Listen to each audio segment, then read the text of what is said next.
While I busied myself with chores, a sharp voice pierced through the air from the direction of the venue. "Where's Emily?" My father-in-law's tone carried a hint of frustration. Deciding it best to acknowledge my father-in-law, I made my way towards the venue. However, before I could reach them, snippets of conversation reached my ears. My husband and mother-in-law were speaking, their voices tinged with amusement. "Oh, if you're referring to Emily, she's occupied with tasks behind the scenes. Don't concern yourself. After all, what else would a wife be good for?" I go by Emily, a 23-year-old navigating the daily grind in an office setting. My romantic ties lie with Steve, an acquaintance with whom my introduction was anything but ordinary. In a twist of fate, our paths crossed through proximity, Steve residing in the apartment adjacent to mine. One leisurely day off, the tranquility was disrupted by a jarring commotion from Steve's abode. Did that sound like a collision against the wall? I pondered, mindful of my own modest noise level, with the television murmuring softly in the background. Unease crept in as my thoughts veered towards scenarios of mishap or distress. Compelled by concern, I tentatively nudged the doorbell of Steve's dwelling, met initially with silence. Undeterred, I persisted, the bell chime echoing through the hallway. A faint voice answered from within. "Who's there? Are you all right?" Summoning courage, I responded, and in due time, the door creaked open, revealing Steve on the other side. As the door swung open, a man teetered on the threshold, his demeanor suggesting imminent collapse. "Are you all right?" I inquired, concern knitting my brows as he leaned heavily against the doorframe. A bewildered expression etched across his face. "I'm famished. Can you believe it? I haven't had a morsel in days," he murmured, his voice tinged with exhaustion. "What?" Alarmed by his revelation, I hastily retreated to my own abode, scurrying for sustenance. Retrieving the sandwich and a flask of tea from the remnants of yesterday's provisions, I returned to his quarters. "Here, please take this," I offered, extending the meager offering. His eyes widened in disbelief. "Are you sure?" he questioned, a mix of gratitude and disbelief coloring his tone. "I'd be far more troubled if you were to starve," I replied earnestly. "Thank you for your kindness," he whispered gratefully, accepting the sustenance with trembling hands. With those words he tore into the sandwich, devouring it with remarkable speed. The tea followed suit, disappearing down his throat in swift gulps, eliciting a contented sigh. "Thank you for the meal. I genuinely thought my time was up. I'll definitely find a way to repay you for the sandwich." "No need for repayment. It's no trouble," I reassured him, concern lingering in my tone. "But why have you gone without food for so long?" Actually, after covering tuition and rent, I found myself completely strapped for cash. "So, you're a student?" I inquired. "I'm in my final year of college. And you? Do you have a part-time job?" "Unfortunately, the pub where I worked unexpectedly closed down," I explained. "That's dreadful. So, you were paid and your circumstances spiraled," he surmised. "I didn't want to burden my parents," I confessed. "I understand, but it's crucial to communicate with them. It's dangerous to be in a state like this," I cautioned. "You're right. I'll be more cautious," he promised. Following our conversation, his stomach emitted a low rumble. "Oh," I chuckled, unable to suppress a smile. "You must be famished." "Well, I can't deny it after days without a meal," he admitted with a sheepish grin. Deciding it was imperative for him to eat, I offered him some of my homemade fare. Initially hesitant, he relented when I insisted, expressing concern over the prospect of him succumbing to malnutrition. With that, I ushered him into my room, where a fragrant dish of fried rice awaited him. "This is delicious. It's been ages since I've tasted such a treat," he remarked between mouthfuls, his enthusiasm reminiscent of a child's, endearing in its simplicity. His hearty appetite stirred a sense of maternal warmth within me. As we savored the meal, we exchanged introductions and contact details, laying the foundation for a newfound connection. I urged him to reach out if he ever found himself in a bind. It wasn't long before he secured another part-time gig, landing a position at a restaurant that offered complimentary meals. "Thanks to you, I won't be facing starvation," he expressed gratefully. "I'm relieved to hear that," I replied sincerely. In recent times, upon returning from work, I started preparing extra portions, extending an invitation for him to join me for dinner.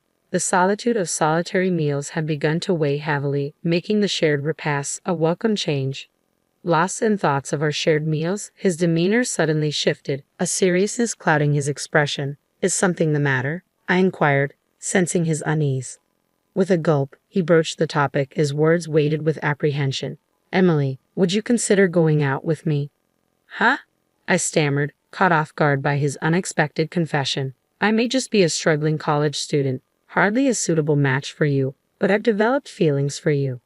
His candid confession caught me off guard. Though truth be told, I found myself drawn to him as well. Without hesitation, I accepted his proposal to start dating. I feel the same way about you, Steve, I admitted.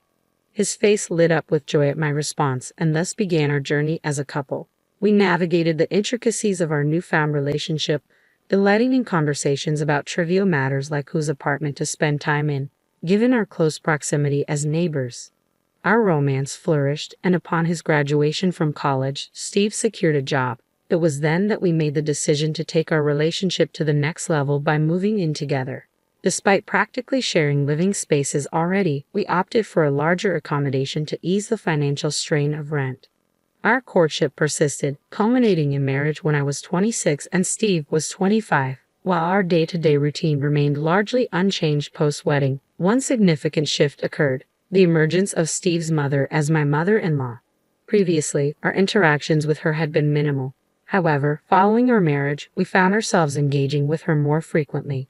Despite her absence from our shared living space prior to tying the knot, she began visiting our home with increasing regularity after the wedding bells had chimed. Emily, have you even bothered to clean this room properly? My mother-in-law's sharp tone cut through the air.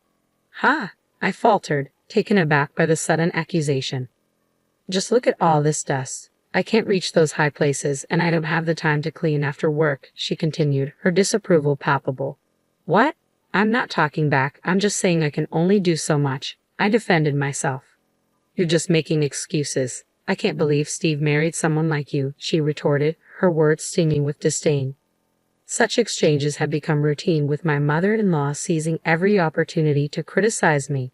With my work schedule dictating earlier departures and returns than my husband, I found myself enduring her relentless haranguing until his arrival.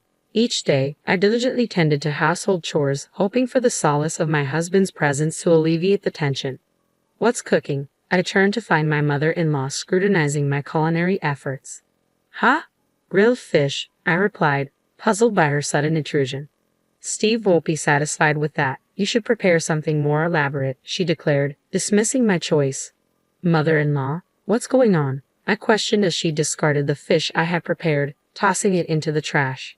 I can't believe I entrusted the daily cooking to you. From now on, I'll take charge, she proclaimed, taking me aback. What? If she takes over, it means she'll be here every day. That's not what I want, I protested internally. There's no need for that, mother-in-law. I'm perfectly capable of cooking, I interjected. No, I don't trust your cooking. I'll be here to cook every day, she insisted adamantly. Just then, my husband Steve walked in. She wasted no time consulting him on the matter. Oh, you're pitching in with the household chores? Mom, that's fantastic. Please do, he responded, oblivious to my objection. Ha! I exclaimed, stunned by his decision. I can't wait to cook with you, Emily, she chimed in, a triumphant grin spreading across her face. From that point onward, life became unbearable. Armed with a key obtained from Steve, my mother-in-law began to infiltrate our home, eagerly anticipating my return from work. You're late? Don't shirk your responsibilities just because I'm handling the cooking. Start cleaning now, she would bark, disregarding my exhaustion. Even when the house was reasonably tidy, she insisted on relentless cleaning, closely monitoring my every move. If I dared to pause for a moment's rest, she would unleash a torrent of scolding, leaving me with no choice but to comply, further exacerbating my fatigue. Without fail, she appeared daily to take charge of meal preparation, lingering to dine with us. In Steve's presence, she would disparage me, labeling me as ineffectual. Don't cause trouble for Mom, he would chide, redirecting blame onto me instead of addressing his mother's behavior. With her husband working abroad, my mother-in-law lived alone, affording her ample time to invade our space with unwavering frequency. She began applying pressure for us to start a family. There's nothing more rewarding than parenthood. Hurry up and give me a grandchild or two, she urged persistently. Even if we wanted to, it's not something we can rush. It takes time, I countered, attempting to reason with her. Young people nowadays always have excuses. I had Steve right after I got married, she retorted, dismissing my explanation. Ha! Maybe it's because you were a homemaker. That's why, I suggested. What? She exclaimed, taken aback by my response. I mean, your circumstances were different. You had the luxury of being a full-time housewife, I clarified. What kind of logic is that? She scoffed. If you're able to fully support your husband's career, you'll have more time to focus on starting a family. But with your demanding job, it's understandable that you're exhausted, she continued, her words cutting. How can you say that? That's incredibly insensitive. I don't think it's that simple, I protested. Enough. Just stop, she snapped, cutting me off abruptly. If you don't conceive soon, we'll find another wife, my mother-in-law declared bluntly. Another wife? I echoed in disbelief. Of course. A woman who can't bear children holds no value, she asserted callously. In this day and age, it's inappropriate to make such discriminatory remarks, I countered, shaking my head at her archaic views. You always have to argue, don't you? I'll be sure to tell Steve, she retorted, her face flushed with anger. Ironically, it seemed she was the one who couldn't refrain from arguing. When Steve returned home, his mother wasted no time recounting the incident. Emily, did you argue with my mom? What were you thinking? He demanded, his voice tinged with frustration. It's probably your fault that we can't have children, he accused, directing his anger towards me. What? Are you saying that too? There's no way it's my fault. What nonsense, I retorted, frustration simmering beneath the surface. My patience wore thin as my husband once again took his mother's side. Contemplating the possibility of divorce, I couldn't shake the feeling of being constantly undermined. However, amidst these tumultuous thoughts, tragedy struck with the passing of my husband's grandmother, who had been hospitalized. As preparations for the funeral commenced, I found myself torn. Despite contemplating divorce, attending the funeral was an obligation I couldn't ignore. Yet, to my dismay, both my husband and his mother insisted that I stay out of sight. Don't come here, just stay in the back and handle the chores, they directed me. Feeling marginalized and disregarded, I resigned myself to the menial tasks of preparing tea and tending to household chores in the background. Amidst the somber atmosphere of the funeral, I resolved to leave my husband once the ordeal was over. As I went about my chores, the sound of raised voices echoed from the gathering area. Why isn't Emily here? My father-in-law's voice cut through the air, signaling his return from an overseas trip. It made sense for him to be present, given the occasion, his mother's funeral. Feeling obligated to acknowledge him, I decided to make my way to the venue. However, as I approached, I overheard my husband and mother-in-law exchanging disdainful remarks with smirks plastered on their faces. It's clear she's not part of the family. We've relegated that woman to menial tasks in the back, they sneered, not even bothering to lower their voices in front of my father-in-law. Their audacity astonished me. Their behavior remained unchanged despite the circumstances. In the next moment, my father-in-law's enraged voice thundered, punctuating the tense atmosphere. Are you kidding me? What do you think a wife is for? My father-in-law's sudden outburst left my husband and mother-in-law visibly taken aback. What's gotten into you? My husband stammered, clearly surprised by his father's reaction. Yeah, you really caught us off guard. My mother-in-law chimed in, her tone tinged with disbelief. I'm appalled by your mindset. I need to speak with Emily, my father-in-law declared, his voice firm with resolve. Upon hearing his words, I made my way to where they were gathered. Father-in-law, it's been a while. I greeted him politely. Yes, indeed, he replied. As I entered, I couldn't help but notice the disdainful glares from my mother-in-law and husband. Emily, could it be that you've been enduring this treatment from my son and wife? My father-in-law inquired, his expression grave. Yes, she's been coming to our home almost every day to criticize me, and Steve has been joining in to blame me, I confess, feeling a weight lift off my shoulders as I spoke the truth. As I spoke, my father-in-law's gaze turned stern as he directed his ire towards his wife and son. You two are despicable. Have you no shame? He chastised them. What's happening? My husband interjected, his confusion palpable. However, his father disregarded him, focusing his attention on me. You two are truly beyond redemption, he lamented, shaking his head in disappointment. Turning to me, my father-in-law posed a question. Emily, What do you think? Do you wish to continue your marriage with my son? Dad, what are you saying? My husband protested, his voice tinged with panic. Ignoring his outbursts, I met my father-in-law's gaze and spoke firmly. I want a divorce. Emily, are you serious? My husband's voice wavered with disbelief. Your mother made it clear that if I couldn't bear a child, I should be replaced, I explained, my words heavy with resignation. Wait a minute, Emily, what are you saying? He pleaded, desperation creeping into his tone.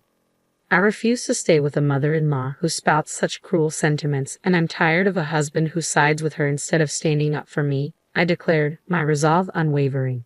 So, I've made up my mind. I want a divorce. Upon hearing my decision, my father-in-law interjected, I think that's for the best. If you're going to end the marriage, there's no need for you to assist with the funeral any longer, Emily. Thank you for your help thus far. You should go home and pack your things. Thank you. I appreciate your understanding, father-in-law, I replied gratefully before exiting the venue. The color drained from my husband and mother-in-law's faces as her words echoed throughout the room, heard by all the gathered relatives. News of their mistreatment towards me spread swiftly, casting a chilly shadow over their reputations. Following the revelation, aided by my father-in-law's support, I proceeded with the formal divorce from my husband. It appeared that the incident had left such a deep impression on my father-in-law that he also chose to end his marriage with my mother-in-law.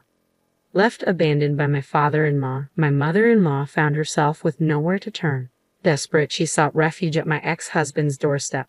However, thus far, I've been shouldering the majority of the living expenses. If my ex-husband and mother-in-law continue their spending habits on food and other miscellaneous items as they always have, their finances will undoubtedly dwindle. Considering my ex-husband's lack of savings, rumors suggest they're struggling to make ends meet. But frankly, it's no longer my concern, so I'm not overly bothered by their financial woes. Meanwhile, I've settled into my own single-person apartment and am relishing the freedom of my solitary life. I recently adopted a cat, so I don't foresee dating being a priority for me anytime soon.